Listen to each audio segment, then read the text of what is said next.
Pasiklausykite Šventosios Evangelijos pagal Morkų pabaigos. Pasirodęs 11, Jėzus tarė: eikite į visą pasaulį ir skelbkite Evangeliją visai kūrinijai. Kas įtikės ir pasikrikštys, bus išgelbėtas, o kas netikės, bus pasmerktas. Kurie įtikės, tuos lydės stebuklai. Mano vardu jie išvarinės demonus. Kalbės naujomis kalbomis, ims plikomis rankomis gyvatas ir jei išgertų mirštamų nuodų, jiems nepakenks. Jie dės rankas ant ligonių ir tie pasveiks.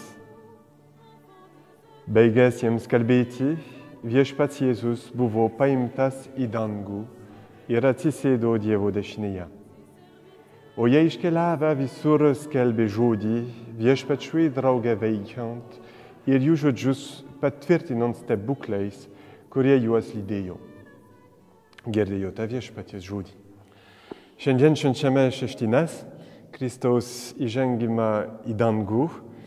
40 dienų po prisikėlimo Jėzus, kuris bendravo, valgė, gėrė kartu su mokiniais, nuo jų pasitraukė ir pakilo į dangų. Tas pasitraukimas nėra kaip kiti jo pasiekmės nepaprastos.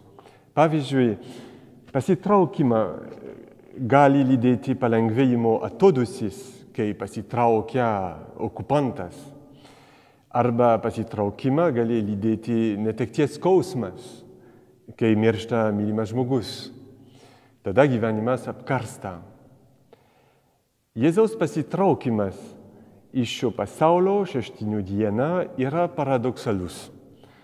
Mokiniai netenka mylimo žmogaus, kurį jie būtų norėję sulaikyti, kaip matome iš apaštalų darbų pasakojimo, tačiau jie nėra nusiminę ir prislėgti, o atvirkščiai, jie turi dvigubai daugiau gyvybės.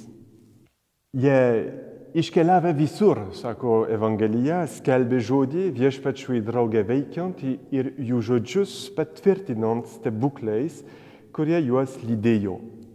Kokie tie stebuklai, kokie tie ženklai?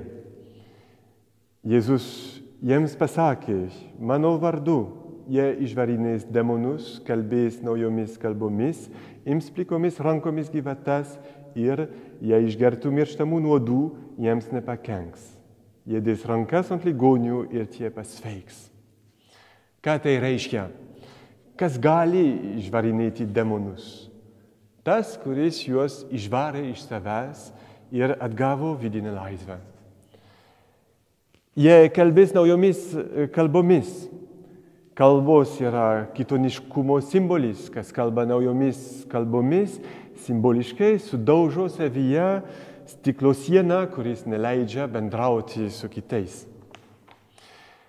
Ir dar, jie ims plikomis rankomis gyvatas.